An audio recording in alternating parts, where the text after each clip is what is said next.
City series cigars and Citrus 7s, black cement 3s, 4s, the hairs and bread 11s. No doubt that I'll be wearing some fire at any sighting. With these Doran Becker 5s, you can see me in any lighting. It's exciting, I'll be flexing to the coldest degree. What's up, everybody? It's Sneakerhead M Checks. I got the Cavestone Jordan 4s releasing Saturday, September 6th. So as usual, we're going to take a close detailed look at the shoe from all angles. I'm going to put these on and step around them so y'all can see they look on feet. After that, I'm going to share my opinion on the shoe, and then I'm going to talk about release predictions, reselling predictions, and all that stuff. So let's get right to it. Alright, he's got a translucent and black toe. Suede on these is pretty flat.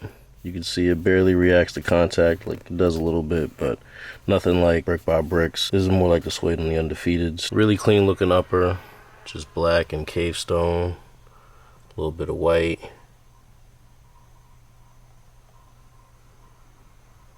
The translucent part that's on the toe continues around here, and that is not going to age well. The rest of the midsole is black and white. This Cavestone color on the upper is really unique. It's like brownish, but I wouldn't really call it brown. I mean, maybe. It's almost like brown mixed with a little splash of gray. Whatever it is, it looks nice. Definitely goes well with the black. And then that little strip of white down here definitely pops out. It's really good contrast. Nike Air on the back. A lot of y'all know what I'm thinking right now, but I'm not even gonna say it because it does look nice, so it is what it is, I guess. Black interior. Strip on the back of the tongue is that Cavestone color, and so are the insoles. They actually look brown. Believe it or not, it's the same color as these laces. The light is just a lot closer to them, so it looks that way. Just so y'all see what I'm talking about, it really is the same color. Outsoles on these are black, white, and a translucent Cavestone, which pretty much looks gray from right here, but it's the same color that's on the upper translucent part. The box has a rough texture, literally feels like Cavestone. A black Jumpman on the top. Here inside it looks exactly the same, but this part is a lot more smooth than the rough texture that's on the outer part. Splatter paper inside, and the shoes come wrapped. And here's this one, and here's the box label. Air Jordan 4 Retro and Cavestone, black and Phantom. Here's a quick all-around view of the shoe.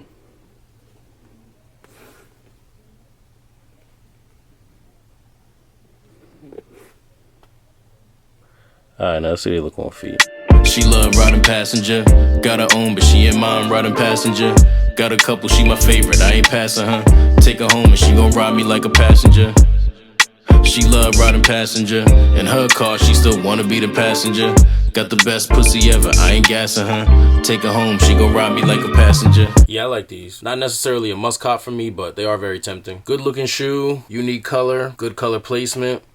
I fuck with them. I'm really actually trying not to want these, but I may cave in. I just been spending too much money on sneakers lately, and with Supreme SBs just coming out, of course I want the purple pair that didn't release here, so I gotta pay more than retail to get those. Then Fire Reds, I'm gonna definitely want to double up. Yu-Gi-Oh! Air Maxes, Tokyo 5s for sure. I'm already planning on spending a lot of money this month, so any little reason I could come up with to convince myself not to cop, I may just influence myself with that. Like, as good as these look right now, once this part right here starts to get discolored, am I still gonna like them? I'm trying to imagine it, and I don't know. I don't think I am. So maybe I should just pass. They so fire though, especially from the front. And on feet is really what made me realize, like, nah, yeah, I may really have to fuck with these. Maybe I'll keep them, wear them a few times, and then sell them before they get a chance to start yellowing. I don't know. But leave me a comment and let me know how you feel about these and whether you plan on copping or not. These really remind me of the brown Friends and Family Travis Scott 4s. I know there's a few different versions, but I'm really talking about these. They're actually very similar. They obviously won't hit the same being a general release, but they definitely remind me of those. And also, how do y'all feel about this color? Reason I ask is because we've seen with previous releases that a lot of the Jordans that have brown and black in them often tend to do pretty well, but at the same time it's not really a normal brown. I feel like it may kind of be hard to match, but at the same time, like, I know a lot of people don't be matching like that, number one. And number two, even though this Cavestone is hard to match, it still has the black and the white in it, and these actually would go crazy with just black jeans, white t-shirt, or all black. And I know people love to wear those kinds of fits, all black, black and white, very simple. So part of me feels like a lot of people would fuck with these, but just looking at a lot of people's energy towards these, like pre-release, they don't seem to have that much demand, which is surprising to me because they're 4s.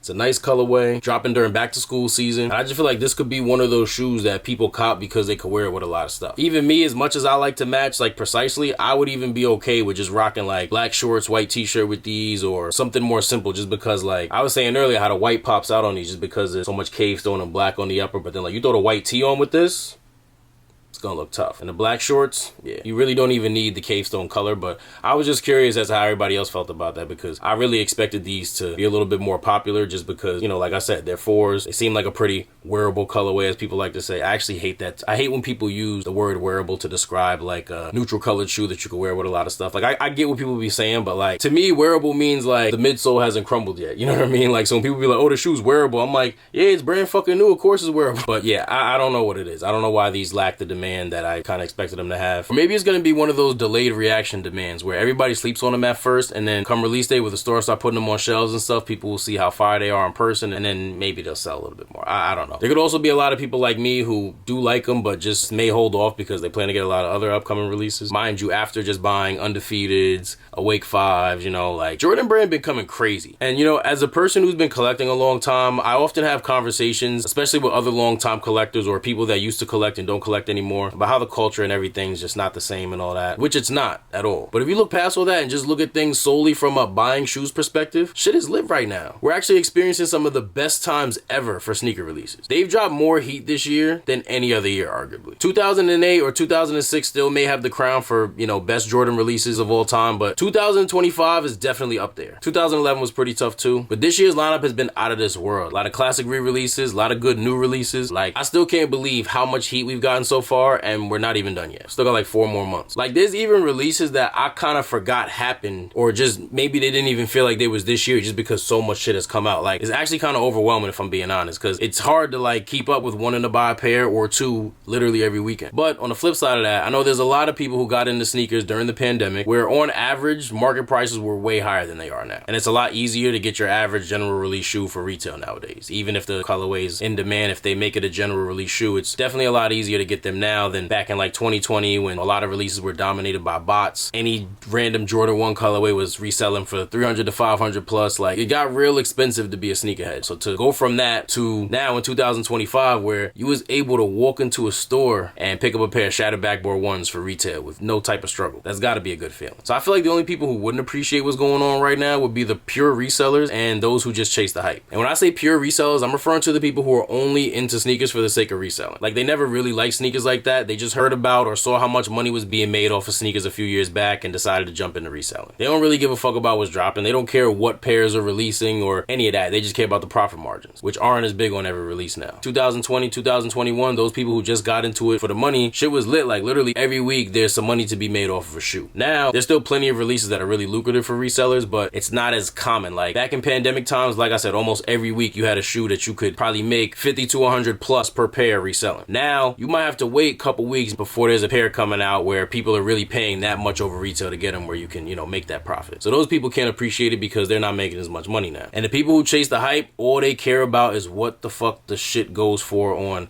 GOAT and StockX. They go on these apps and they see that a shoe is going for close to retail, now it's trash, or sneaker game is dead. Yeah, for y'all, we who really just like kicks for the appearance of them or the story behind them are having a fucking field day right now. So like, as soon as I hear somebody say sneaker game is dead, that just lets me know like, you don't really like sneakers. You're just a reseller or like a trend follower. And there's nothing wrong with doing certain things just for the money. I'm never hating on nobody trying to get their bag. It's just that people doing that with sneakers made something that we really love more difficult for us to participate in. I feel like resellers used to be like sneakerheads who just wanted to make a little bit of extra money to fund their habit. And obviously, you know, over time it got crazier and crazier, but I feel like it's really started to get completely out of hand when people who were never into shoes to begin with just saw what was going on and jumped into the shit, and it made shit more of a business than like a hobby for a lot of people. And you know, once business gets involved and the whole love and hobby shit goes out, like shit start getting fucked up, and that's really what happened. You know, that's when shit like fake shoes and bullshit like that started to get more popular, because a lot of us who really love shoes, you just wouldn't do that if you really love the sneaker. But like some dickhead who just wants to make a quick buck, they're like, why the fuck am I selling the real shits? Let me just go get some fake shits for that. Then the next person starts saying, you know, it got so out of hand that I feel like a lot of people who really loved buying shoes decided to just kind of back out because it got too expensive. It got too competitive with people who had more money than them, had more resources like bots, you know, to get the shoes. Like, it gets really frustrating, and when you have to pay so much more just for your hobby, you know, it can get discouraging. Like I said, it fucked a lot of shit up, and that's why certain things happen. But we are where we are now, and I hope more and more people like that continue to step away as profit margins aren't as big for them. But yeah, market for these is basically at retail for pretty much every size right now, so they'll definitely be an easy cop. I'm just curious as to how long they'll sit places. Like I said, it's a good back to school shoe. They're already brown, so the kids could get them and fuck them up, and it won't look as bad so soon. Obviously, there's no money for resellers to make off of these up front. They may end up being a good hold though if you're into that right now. If this was helpful in any way or taught you anything, I really appreciate if you liked the video. And if you're interested in more early reviews like this or any other sneaker related content, please do us both a favor and subscribe to my channel if you haven't done so already. Once you're subscribed, make sure you tap that little bell icon where the subscribe button was and select all. That way when I put a new video out, you get notified and you won't miss out on anything. Thank you all for watching. Everybody, please stay safe and healthy out there, and I'll see you next time.